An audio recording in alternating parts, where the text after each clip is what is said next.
Hey guys, thanks for stopping by for another Taco Tuesday. Today we're going to go through ditch lights and hood struts. This will probably be the last actual mod video of me doing installs.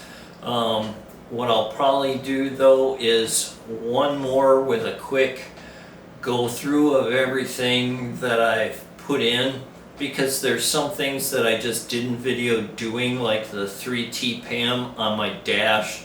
And then what we'll do in the future is move towards Tool Shop Tuesday, going over the tools that I have in my shop that I might find interesting or something like that.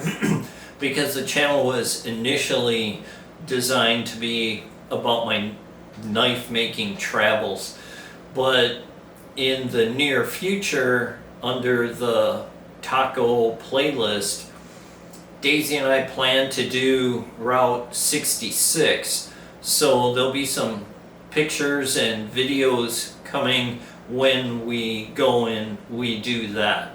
So stay tuned, and here we go with ditch lights and hood struts. Onward.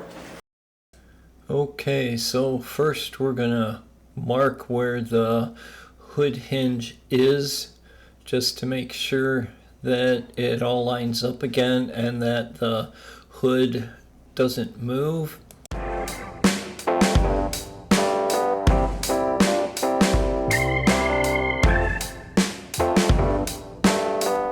Okay, we got it marked, so now we're going to take the bolts out, and idiot me initially was going to take out both bolts, and then I come to realize, duh, that's a pretty stupid idea. So then I figured out just to undo the one, mount the ditch light to the one, and then take out the lower so that at least one bolt was holding the hood in place at all times.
Alright, I got that bracket set. I'm going to tighten them both up before I move on to putting the hood struts on, because you only use the one bolt for the hood struts. And I chose these because they're bolt-on, but there's no drill. You use existing holes that Toyota already has. Another note is that this entire video I speeded up to double speed. Now I'm cleaning that because while the hood strut uses the top bolt, it also uses some double-sided tape to hold that upper part in place.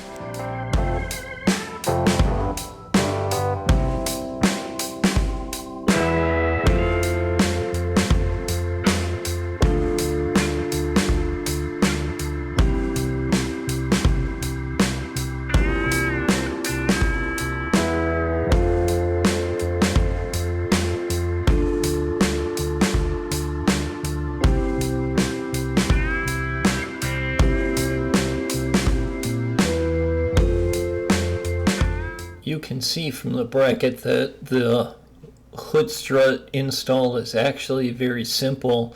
It's just removing that top bolt off the hinge and then putting that back in place. It was a really easy install.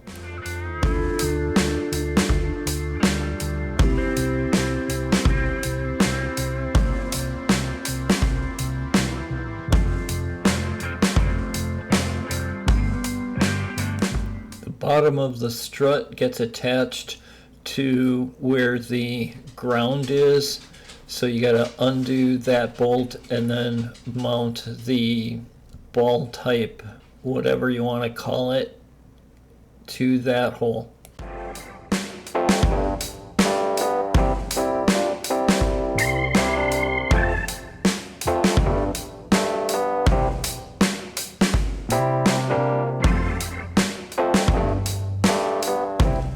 Once you have the upper and lower parts for the hood strut installed, then it's just a matter of snapping the actual strut itself on.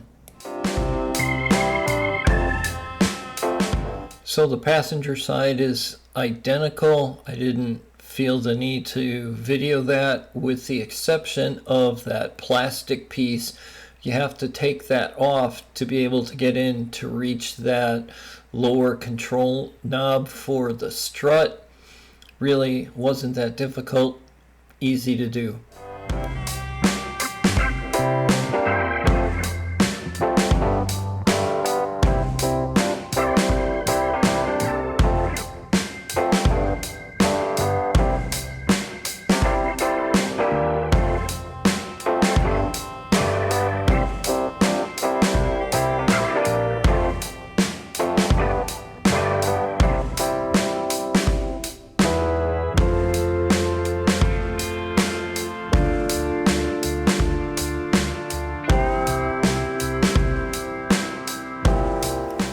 Gonna try and run it. I saw somebody run it up and into the hood, across and out the other hole there. So I'm gonna see what I can do today about running those wires.